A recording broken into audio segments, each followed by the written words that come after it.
سهل لنا واشرح لنا إن الله وملائكته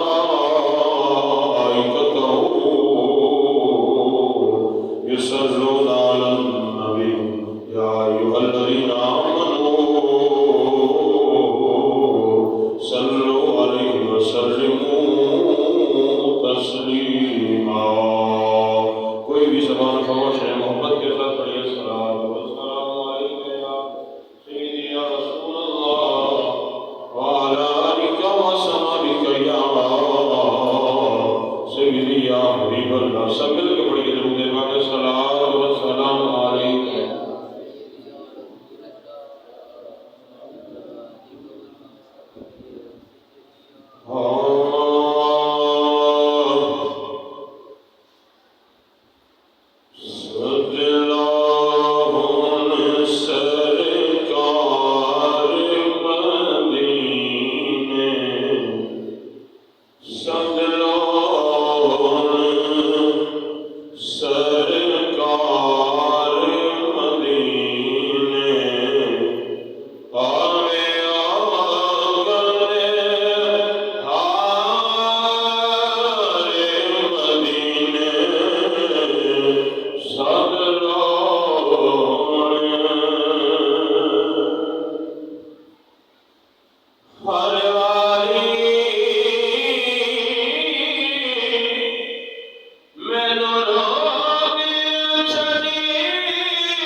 بندہ اس دنیا میں آیا ہے اس نے اس دنیا سے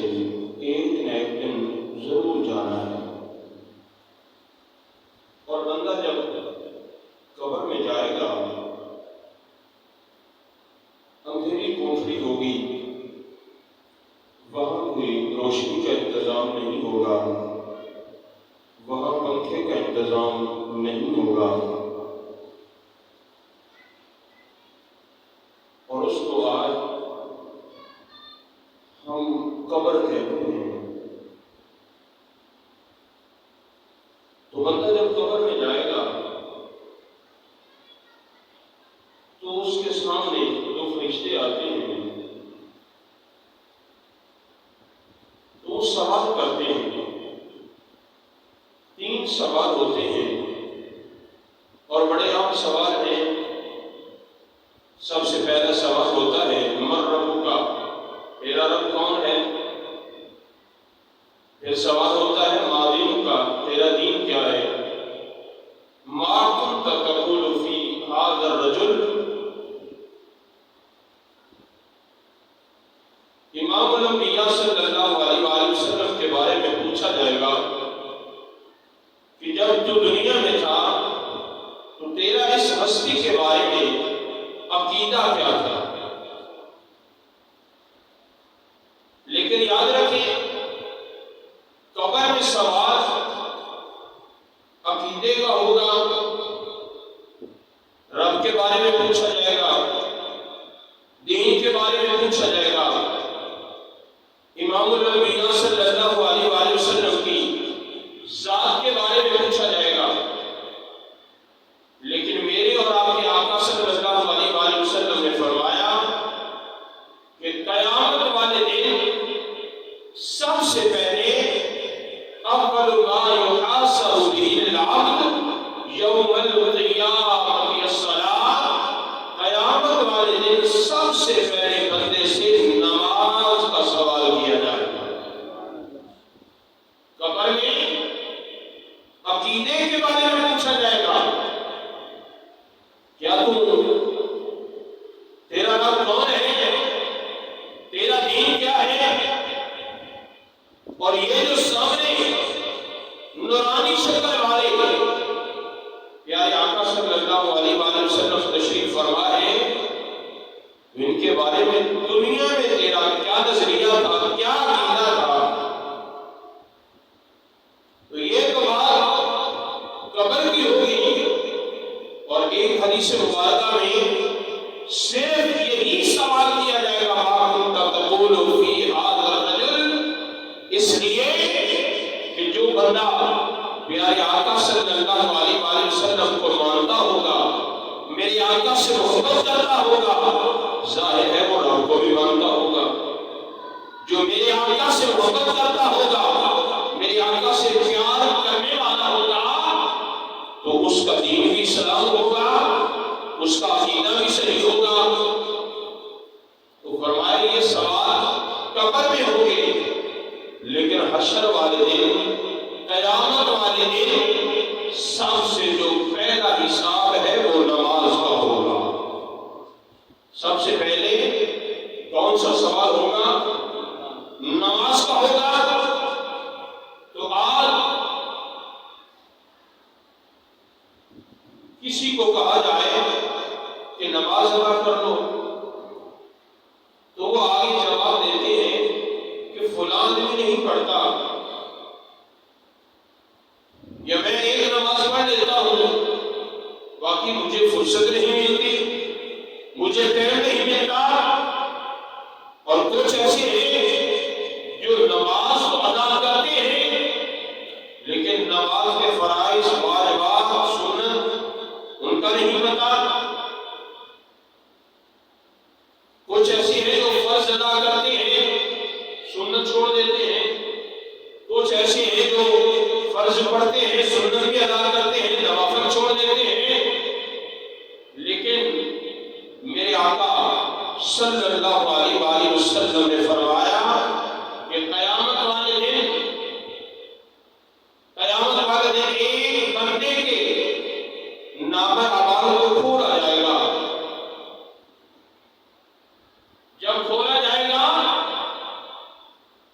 تو فرشتہ دیکھ کر عرض کرے گا مولا فرائض بڑے تھوڑے ہیں، فرائض مولا کم ہے۔ تو رب العالمین العالمین اس فرشتے سے فرمائے گا کہ دیکھو اس کے نامہ اعمال میں نوافل ہے کہ نہیں ہے۔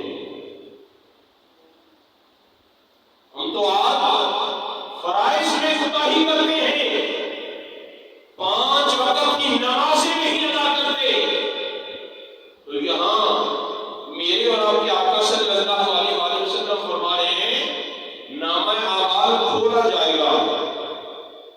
نامہ اعمال کھولنے کے بعد فرشتہ عرض کرے گا مولا یا رب العالمین فرائض ہیں لیکن تھوڑے ہیں، تو رب العالمین فرمائے گا اس کے نامہ اعمال میں دیکھو کیا نوافل ہیں کہ نہیں ہے۔ تو میری اور آپ کے آقا صلی اللہ علیہ وآلہ وسلم فرماتے ہیں کہ جب اس کے نامہ اعمال سے دیکھا جائے گا کہ نوافل ہیں، تو رب العالمین فرمائے گا نوافل سے اس کے فرضوں کی کمی پوری کر دی جائے۔ تو یاد رکھیے ایک بڑی سادہ سی مثال دیتا ہوں کہ آج ہم تو فرض نماز ادا نہیں کرتے، تو نوافل کا اتنا مقام کہ میرے اور آپ کے آقا صلی اللہ علیہ وآلہ وسلم فرما رہے ہیں کہ رب العالمین فرمائے گا نوافل سے فرضوں کی کمی کو پورا کر دیا جائے۔ تو اگر کچھ لوگ ایک فیکٹری میں کام کرتے ہیں، سارے اپنی اپنی ڈیوٹی کرتے ہیں، لیکن ایک بندہ ایسا ہے جو اپنی ڈیوٹی کرتا ہے پھر اس کے بعد اوور ٹائم بھی لگاتا ہے۔ جب وہ اوور ٹائم لگاتا ہے تو پھر فیکٹری کا مالک بھی اس پر راضی ہوتا ہے، جو دوسرے اس کے ساتھ کام کرنے والے ہیں وہ بھی یہی کہتے ہیں کہ یہ یار بندہ بڑا محنتی ہے، یہ اپنی ڈیوٹی بھی کرتا ہے پھر ساتھ ساتھ اوور ٹائم بھی لگاتا ہے، بندہ بڑا محنتی ہے۔ تو پھر قیامت والے دن بھی یہی کام ہوگا، جو بندہ فرض ادا کرے گا، کیوں فرض تو ضروری ہے، اور بندہ فرض ادا کرتا ہے، فرض ادا کرنے کے بعد جو سنتے بھی ادا کرے گا، نوافل بھی ادا کرے گا، تو پھر اس لیے میرے آقا صلی اللہ علیہ وآلہ وسلم نے فرمایا کہ رب العالمین فرمائے گا فرشتوں دیکھو اس کے نامہ اعمال میں فرائض کتنے ہیں، جب فرائض میں اگر خدا نہ خواستہ کمی ہوئی تو رب العالمین فرمائے گا نوافل دیکھو، نوافل سے فرضوں کی کمی کو پورا کر دیا جائے۔ تو دیکھو کتنا فائدہ ہے نوافل کا، کتنا فائدہ ہے نوافل کا، رب العالمین راضی ہو جائے گا۔ اور میرے آقا صلی اللہ علیہ وآلہ وسلم فرما رہے ہیں جب فرضوں کی کمی پوری ہو جائے گی پھر اللہ تعالیٰ اس کو جنت کی سند بھی عطا فرما دے گا۔ رب العالمین فرمائے گا فرشتوں اسے جنت کی سند عطا فرما دو، اسے جنت میں داخل فرما دو۔ کس لیے کہ اس نے فرائض بھی ادا کیے ہیں، واجبات بھی ادا کیے ہیں، سنتے بھی ادا کیے ہیں، ساتھ ساتھ اس نے نوافل بھی ادا کیے ہیں۔ دیکھو یہ کتنا کرم اللہ تعالیٰ نے کیا ہے، لیکن آج ہمارے سنی بھولے بھالے آج دیکھیں ہمارے ساتھ کیا ہو رہا ہے۔ کچھ لوگ ایسے ہیں جو صرف فرض ادا کرتے ہیں، جمعے والے دن دیکھنے میں آتا ہے، آتے ہی بھی آخر میں پتہ نہیں پہلے سنتے بھی پڑھتے ہیں کہ نہیں پڑھتے، پھر آخر میں آنا ہے، جماعت کے ساتھ نماز ادا کرنی ہے، فوراً دروازے سے باہر نکل جانا ہے۔ آپ بتائیں کیا ہم جو نمازیں ادا کرتے ہیں ان نمازوں کا رب العالمین کو کوئی فائدہ ملتا ہے؟ جو ہم نماز ادا کرتے ہیں، ہم اچھے اعمال کرتے ہیں، ہمارے اچھے اعمال کا، ہماری نمازوں کا، ہمارے روزوں کا، ہمارے صدقہ خیرات کا کیا کوئی رب العالمین کو فائدہ ملتا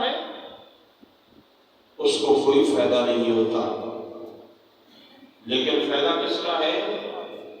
حکم اللہ کا ہے، اگر مانیں گے تو فائدہ ہمارا ہے، فائدہ بھی ہمارا، راضی اللہ ہو جائے گا۔ ہم پھر بھی نماز ادا کرنے کے لیے تیار نہیں ہیں، ہم پھر بھی نماز کو چھوڑ دیتے ہیں۔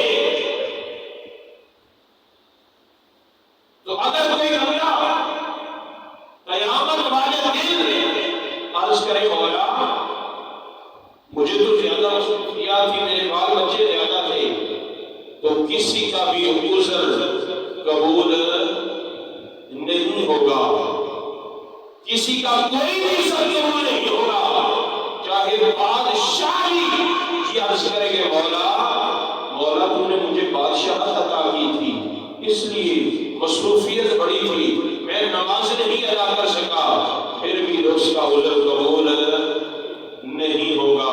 رب العالمین فرمائے گا میرے سلیمان اور میرے داؤد علیہ السلام کو بلایا جائے، میں نے ان کو بادشاہت بھی عطا کی، میں نے ان کو دولت بھی عطا کی، سب کچھ عطا کیا، لیکن پھر بھی وہ میرے ذکر سے غافل نہیں ہوئے۔ تیرا عذر تو جھوٹا ہے، تو جھوٹ بول رہا ہے، تو نے جان بوجھ کر نماز کو ضائع کیا ہے، فرشتوں اس کے بالوں سے پکڑو، اس سے جا کے جہنم میں ڈال دو۔ تو آج ہم کیا کر رہے ہیں؟ ہم کہتے ہیں ہمارے پاس ٹائم نہیں ہے۔ یہ جو بندہ جملہ کہے میرے پاس ٹائم نہیں ہے، یہ بے حد جملہ غلط ہے۔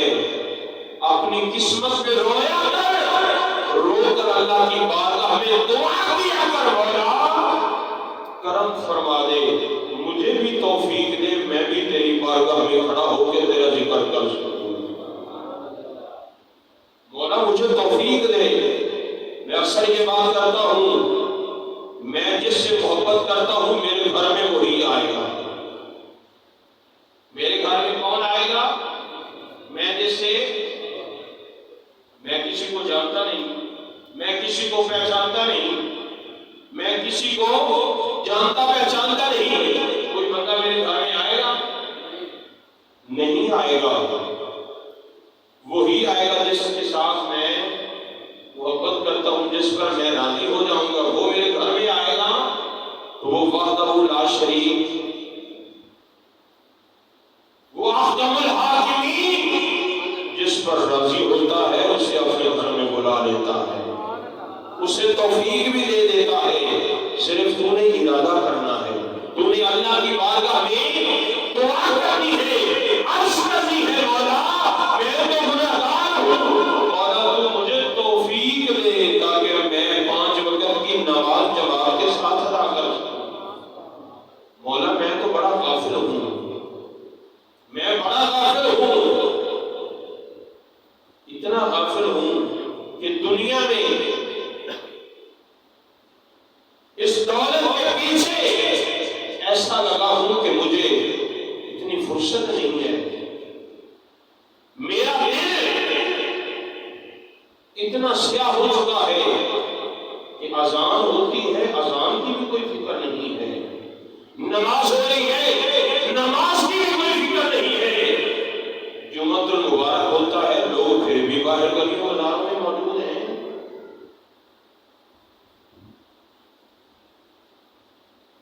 تو میرے اور آپ کے آقا صلی اللہ علیہ وآلہ وسلم نے تو فرمایا کہ یہ نماز ہی تو ہے جو مسلمان اور کافر کے درمیان فرق کرنے والی ہے۔ ایک بندہ نماز ادا کرتا ہے، مسلمان نماز ادا کرتے ہیں، کافروں کو حکم دیا اللہ نے نماز پڑھنے کا؟ نہیں دیا۔ کیوں؟ انہوں نے کلمہ بھی نہیں پڑھا۔ کلمہ تو محبوب کے غلاموں نے پڑھا ہے، جو میرے محبوب کی غلامی میں آیا ہے، ان کو اللہ حکم دے رہا ہے کہ نماز ادا کیا کرو، نماز ادا کیا کرو۔ تو پھر بھی اگر کوئی نماز نہ ادا کرے تو پھر کیا وہ خوش نصیب ہے؟ جو نماز ادا نہیں کرتا وہ اپنے آپ کو سوچے کہ میں دن میں میں اللہ تعالیٰ کی کتنی نافرمانی کرتا ہوں. میں ایک دن میں اللہ وحدہ لا شریک کی باقی پتہ نہیں کتنیاں کرتا ہوگا، لیکن 5 وقت اللہ کے گھر سے بلاوا آتا ہے. جو نہیں آتا وہ اللہ کے حکم کو مان رہا ہے.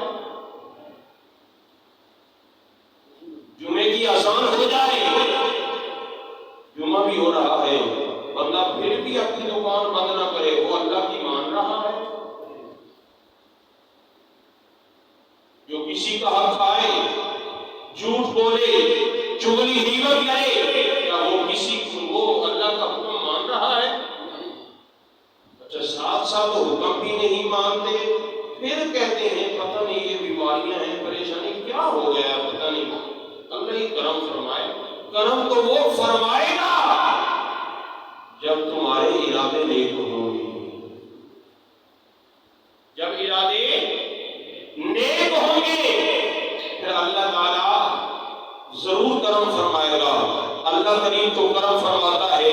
میرے آقا صلی اللہ علیہ وآلہ وسلم فرماتے ہیں جب میرا غلام وضو کرتا ہے نا، چہرہ دھوتا ہے، اپنے ہاتھ بازو سر کا مسح کرتا ہے، پاؤں دھو لیتا ہے، وضو کرنے سے اللہ تعالیٰ اس کے گناہوں کو معاف فرما دیتا ہے. اگر بندہ بسم اللہ شریف پڑھ لی، بسم اللہ الرحمن الرحیم، بسم اللہ والحمدللہ، تو جب تک وضو میں رہے گا فرشتے اس کے نامہ اعمال میں نیکیاں لکھتے رہیں گے. فرشتے اس کے نامہ اعمال میں نیکیاں لکھتے رہیں گے. اتنا اچھا عمل ہے جس سے ہم غافل ہیں. بندہ فجر کی نماز ادا کرے، باقی سارا دن اپنا کام کرے، ظہر کی نماز کا ارادہ رکھے کہ میں نے ظہر کی نماز جماعت کے ساتھ ادا کرنی ہے. جتنی دیر کاروبار کرو گے، حلال رزق کمانے کی کوشش کرو گے، اللہ اس میں بھی برکت عطا فرمائے گا. پھر ظہر کی نماز ادا کرو گے، عصر کا انتظار کرو گے، پھر عصر کی نماز ادا کر کے مغرب کا انتظار کرو گے، مغرب کی نماز پڑھ کے عشاء کا انتظار کرو گے، عشاء کی نماز پڑھ کے سو جاؤ گے. ارادہ یہی ہے، نیت یہی ہے، میں نے فجر کی نماز جماعت کے ساتھ ادا کرنی ہے. تم ساری رات سو جاؤ گے، تم ساری رات سوتے رہو گے، فرشتے تمہارے نامہ اعمال میں نیکیاں لکھتے رہیں گے. اچھا آپ بتاؤ، بڑا آسان سا سوال ہے، میرے ذہن میں آیا ہے کہ اگر ہم کسی فیکٹری میں کام کرتے ہیں، جائیں رات کی شفٹ ہو، بندہ جائے اور جا کر وہاں سو جائے، کام نہ کرے، تو وہ مزدوری دیں گے؟ نہیں دیں گے. رب العالمین تو دے رہا ہے، بولیے نا، دے رہا کہ نہیں دے رہا؟ صرف آپ کا کام عشاء کی نماز ادا کرنی ہے، پھر جا کے سو جانا ہے. نامہ اعمال میں نیکیاں لکھی جا رہی ہیں، حاصل لگی جا رہی ہے. کیوں؟ اس بندے نے ساری رات عبادت میں گزاری ہے.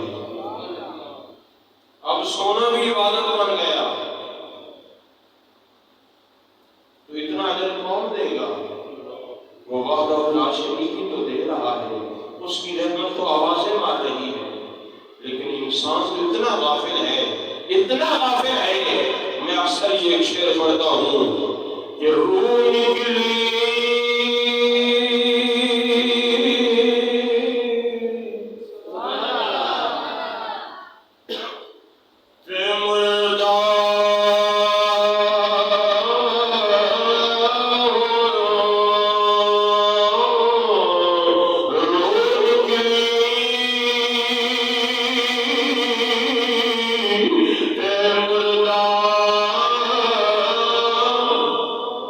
Oh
کرتے ہیں، پھر جن کاموں سے اللہ نے منع فرمایا ہے ان کاموں سے رک بھی جاتے ہیں۔